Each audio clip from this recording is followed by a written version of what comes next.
the top sequels of all time. Now, what we mean by this, there's a very specific guideline. It has to be, Nick's getting shot at, it has to be number 2. Nick, can you answer that door? No, dude, it's gonna. Sorry. Son of a bitch. Sorry, the Libyans are outside. Jesus. Around the clock, we're gonna rock the rhythm of the street, up and down the block. Around the clock, we're gonna rock the dreams you give, the space to talk.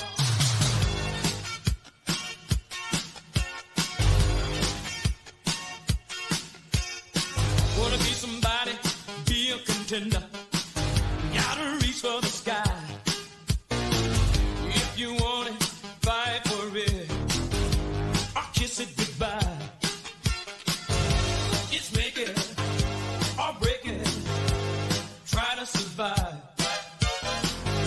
Don't ever say never. Keep your dream alive. The best, man. That was really good. He's the best. He's the best. How is he going to sleep? He's Blake. I'm Ronnie. All the good names are taken. Originally supposed to be a 3-man show. What happened? Now it's just back down to me and Blake. We were going to bring in Nick Push for the first show of the new year, but if you caught the intro, he does live in Baghdad, it sounds like, and there was no way that we could possibly have carried on a conversation. One of two explanations. 1, he lives in Harlem. 2, he lives in Baghdad. 3, he lives in Chicago. So any 3 of those scenarios could have played out, but due to audio issues, no Nick, just me and Blake. That's all you get. First show of the new year, Blake, and how's everything going? It's going really well. 2023 is off to a wonderful start. What's so wonderful about it? Just getting to start it off with you, buddy. Oh, there you go. I still am loving your intro with the black and white picture behind you.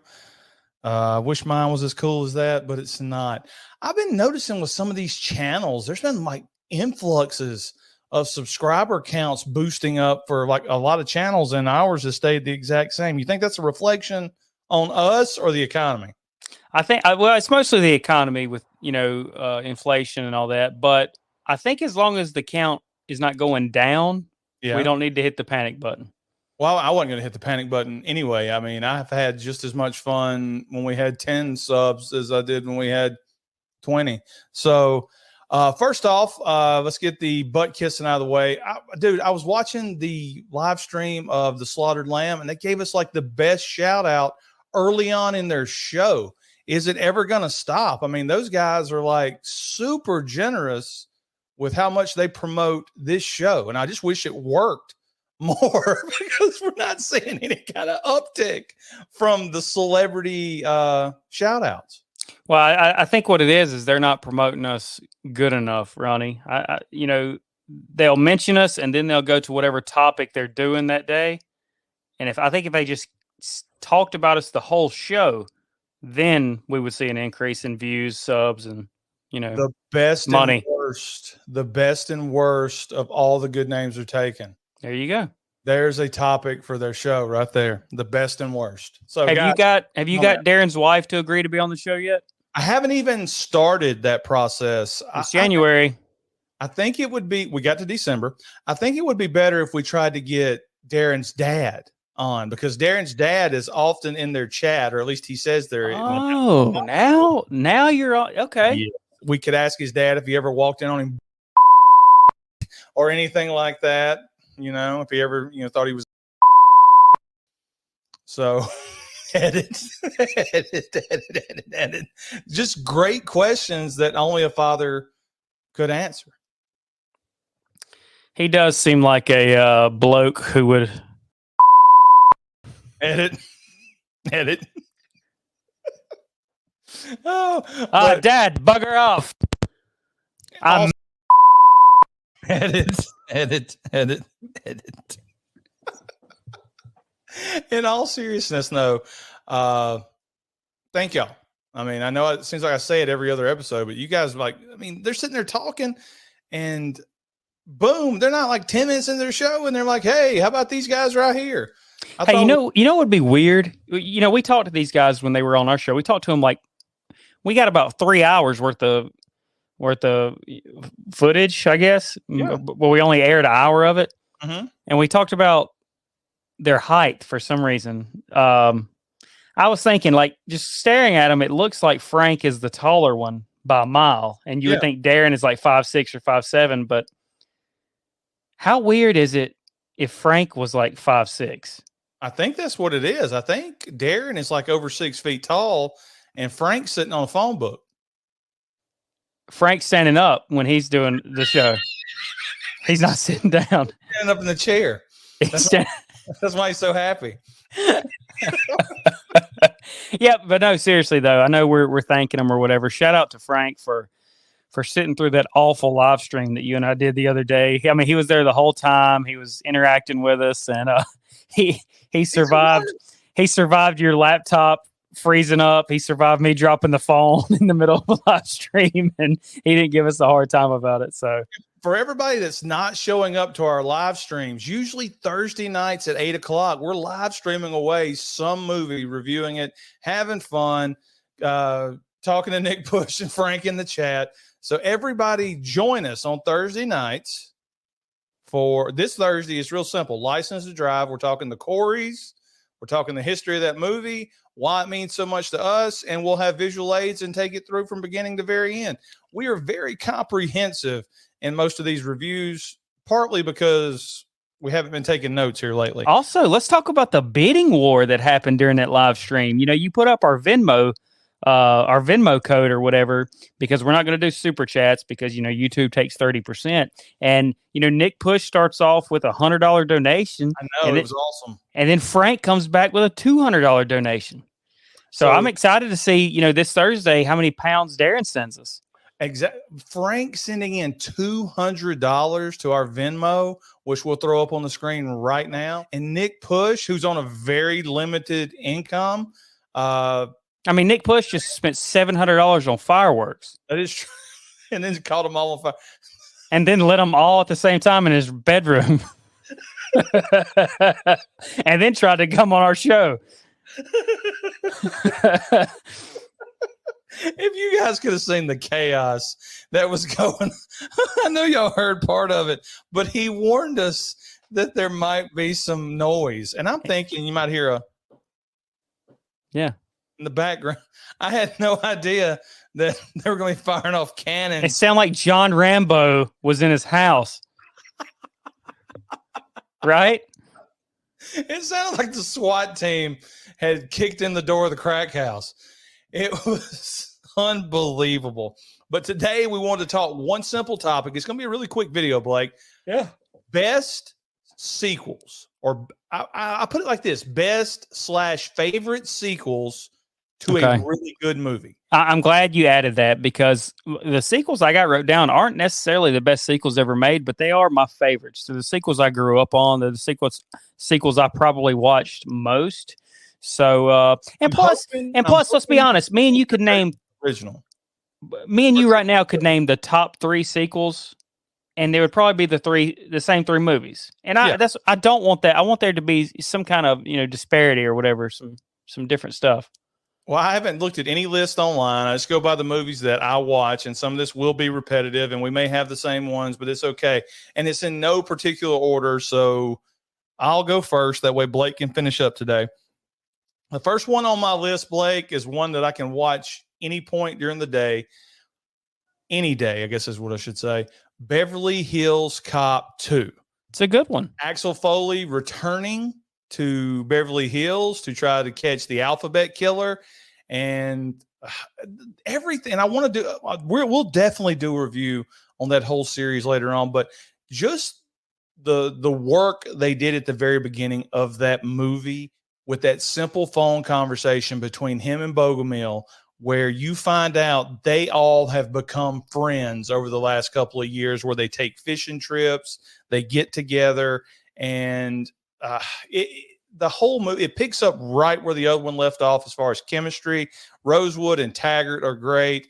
The new police chief is super annoying. He's a good foil in this. Paul Reiser is probably the most underrated person in the Beverly Hills Cop franchise for the amount of screen time that he gets. He's great in this one. It's a really, really good movie. And like I said, I put it on par. People may think it's crazy, but I put it on par as being just as good as Beverly Hills Cop 1. So Beverly Hills Cop Part 2 is the first one in my list of 5. You're up. All right. With my, in no particular order, I'm going Revenge of the Nerds Part 2. It's a good movie. Thank you. No, I mean, you know how much of a fan that you and I are of the original. You love this one. You made me watch this one a ton, so I have a soft spot for it. It's not as good as the original. Most sequels aren't. Only a few sequels are.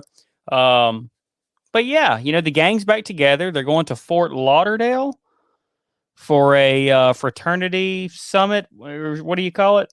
Yeah, it's like it's pretty much what it is. All the fraternities, the heads of the fraternities of each. It's pretty much, what's the name of the student? The Greek Council? Yeah, the heads of the Greek Council of each college meet up at this place. Yeah, I mean, the only downside is Stan Gable's not in it. You know, he's a big missing part. But Gilbert. Well, Gilbert's in the movie. He's just, 5 minutes in the beginning, 5 minutes at the end. But yeah, I think it's a really good sequel. It's fun. You kind of get that same spirit of the underdogs getting bullied and finding a way to fight back. And it's just a really fun movie. Really fun summertime movie. Movie was on repeat on Viewer's Choice on the illegal satellite we had back in the day. My second one, I'm going with Friday the 13th Part 2. Now, we've talked about this movie ad nauseum on this channel. I think it's one of the best horror movies ever made. It's far superior to the original Friday the 13th and set in motion about 2 to 3 good sequels in a row for that franchise. Everything about it is the perfect slasher movie, from the baghead Jason to the characters to the chase scenes to the ending. So Friday the 13th Part 2 is the second one on my list of 5 of best / favorite sequels that I can watch it anytime, any day. Yeah, and did you make it clear that it has to be a direct sequel? Like, you can't choose Part 3, Part 4? I don't know if I said that in the beginning, but these are Part 2s. I mean, I got to come up with a clever way to name this video, but it's Part 2s. It's not like Part 2s only. Deuces. Yes, the first direct sequel to an original movie. All right, Ronnie, another recorded VHS that you brought home for me one day, and we watched it over and over and over. My second one in my list of 5 is going to be Hot Shots Part 2. Charlie Sheen. Listen, right. But you love it, right? I mean, it's a good movie. I really didn't understand parody movies as a kid, until I saw Hot Shots. I think I saw Hot Shots Part 2 before I saw Part 1. And I also saw this movie before I saw like Naked Gun and Loaded Weapon. Loaded Weapon. Yeah. So I think this was really my first introduction to that style. Off the top of my head, I think this is my first introduction, and I love this movie. Like, I love Charlie Sheen. It's got a couple of classic bad guys in it that were, it's mocking Rambo, of course. I know there's one action scene where he literally kills like over 800 people. Yeah, and they say bloodiest movie ever made. It's more mocking Rambo. Part 2 is, and the first one was mocking more of Top Gun. Top Gun, right.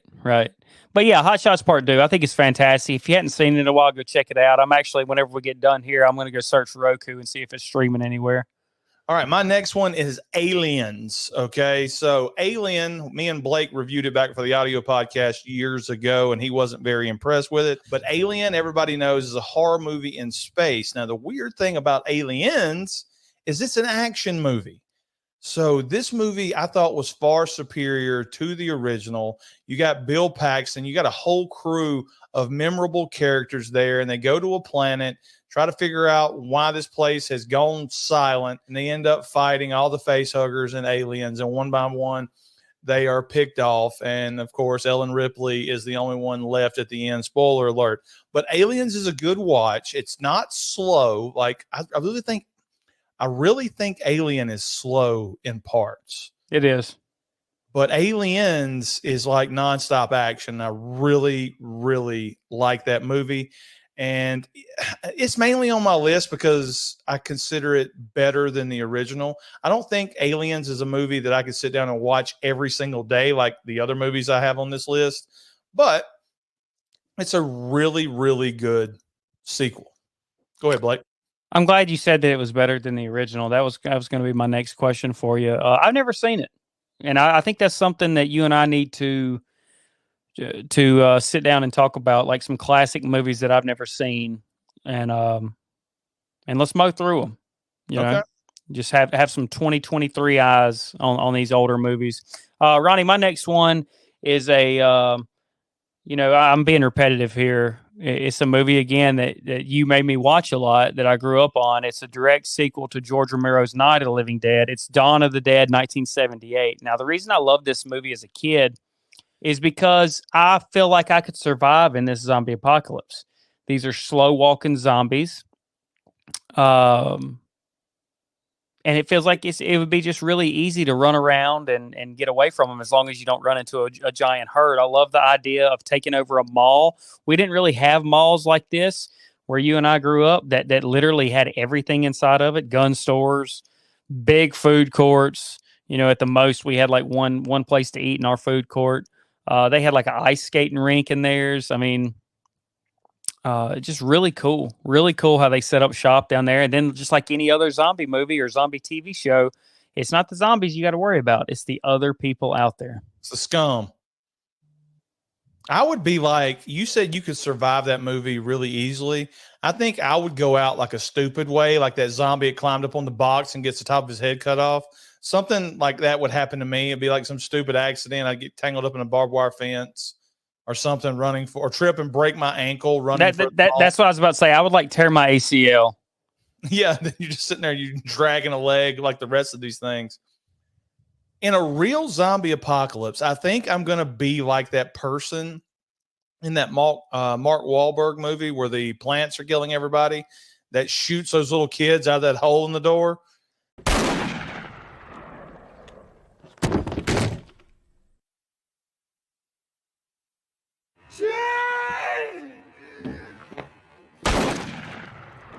Spoiler alert for anybody that's not watching. Anybody here hasn't seen The Happening? But I'd probably be that paranoid person. Anytime humans would walk up to my door, I'm just blasting, shoot them in the face, whatever's there eye level with the mid part of the door. I'd be like a guy from Revenge of the Nerds.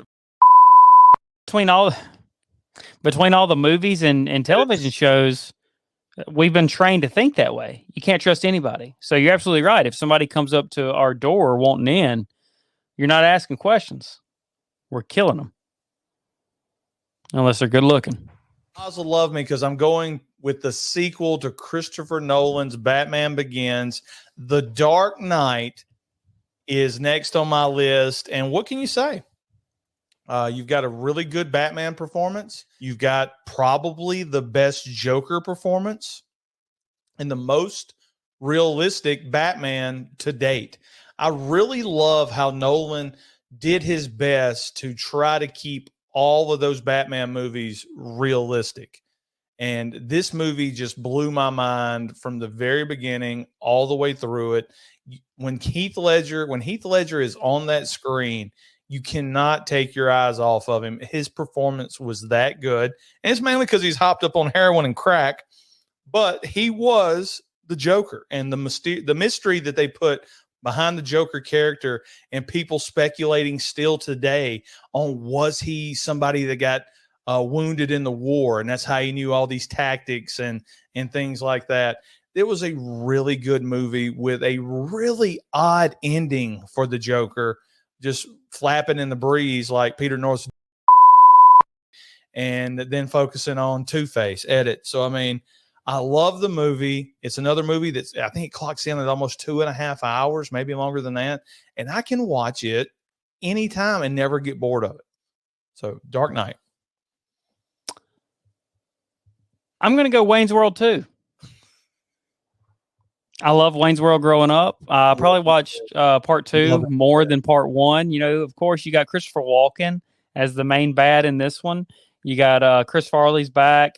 I think Ed O'Neill has another appearance like he did in the original. Me to say what? Like I don't get it.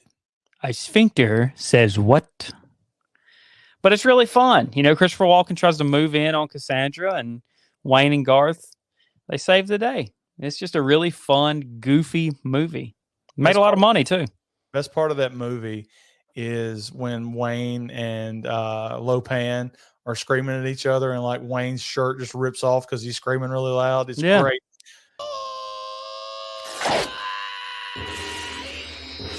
Here's the deal. But there's also a fun scene where they end up in the gay bar and they're dancing, and Christopher Walken is sick by everybody in there and leaves. Second. But they're not anymore. You know, back in the 90s, the theater chain would have all kind of Saturday Night Live movies. Like characters from Saturday Night Live would have movies. So look at the reflection of Saturday Night Live for the last 20 years that are really the last 10 to 15, if you want to be honest, that you haven't seen many characters from Saturday Night Live. And you can hit us in the chat if there have been many characters that have spawned their own movies. I mean, Saturday Night Live's dead at this point, right? Yeah, it is. And yeah, you and I were talking about a week ago how there's no more buddy cop movies. Let me ask you this, Ronnie. What is the last real comedy that was made?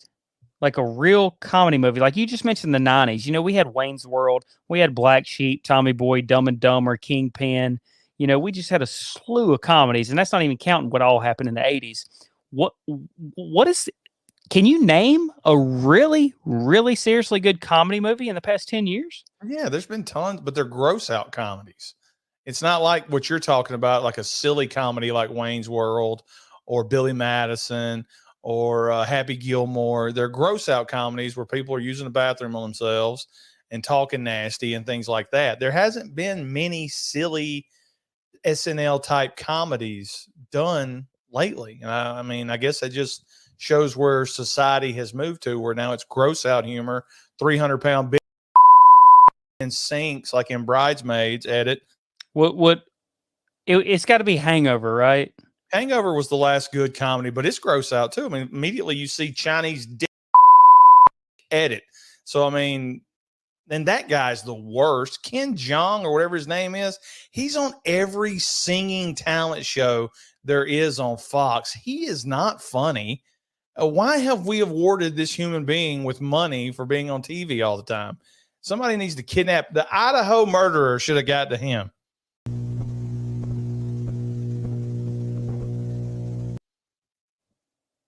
Next on your list, Terminator 2. Not only you knew it was going to be there too. Not only one of the best sequels of all time, but one, in my opinion, one of the top 5 best movies ever made. I saw this movie in theaters. Arnold Schwarzenegger was great. Edward Furlong was great. Linda Hamilton has spawned 2 Jamie Lee Curtis performances based off of her character in this movie. This movie is absolutely perfect in the fact that it picks up with the same story. The bad guy's a little bit more modified.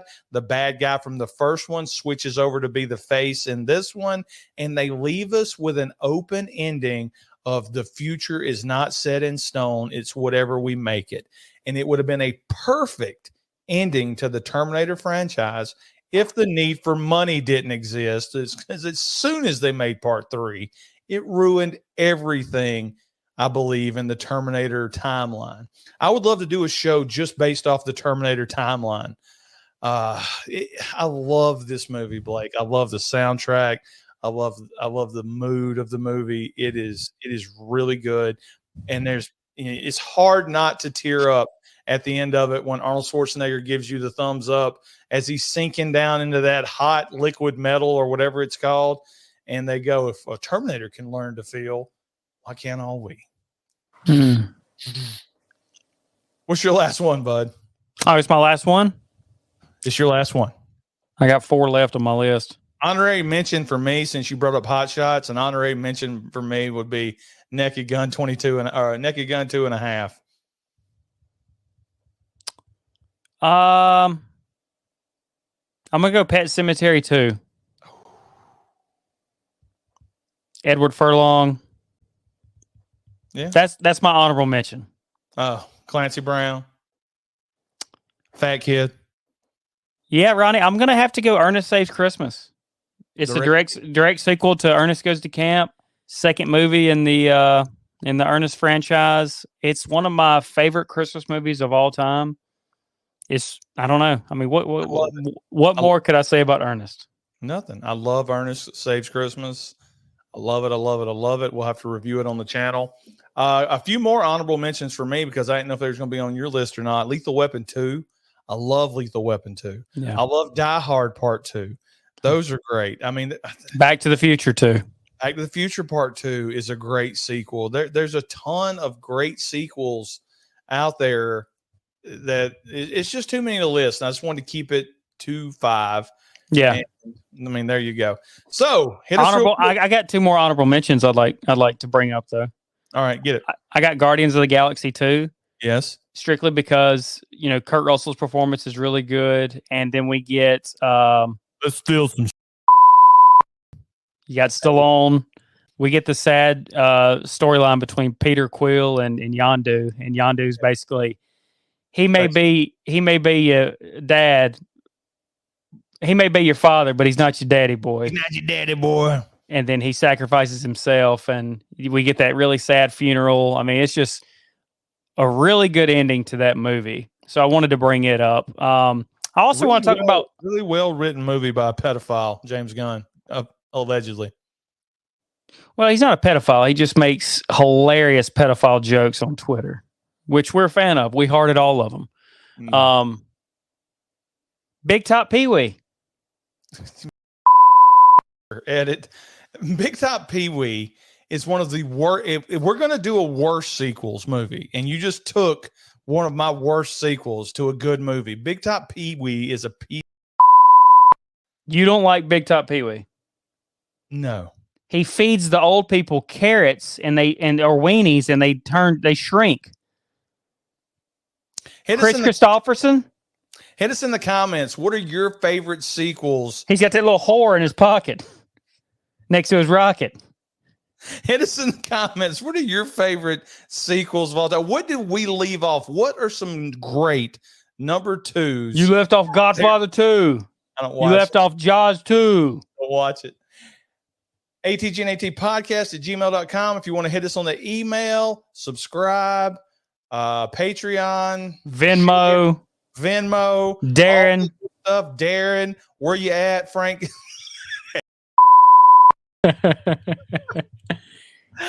Subscribe, share, hit the bell notification so you know when we go live this Thursday. License to Drive. Me, Blake, the Coreys, and all of you talking one of the best teen movies of the 80s. I think it's safe to say it doesn't get much better than License to Drive. If you were a teen, if you were a preteen growing up, you wanted Les Anderson's life on that night.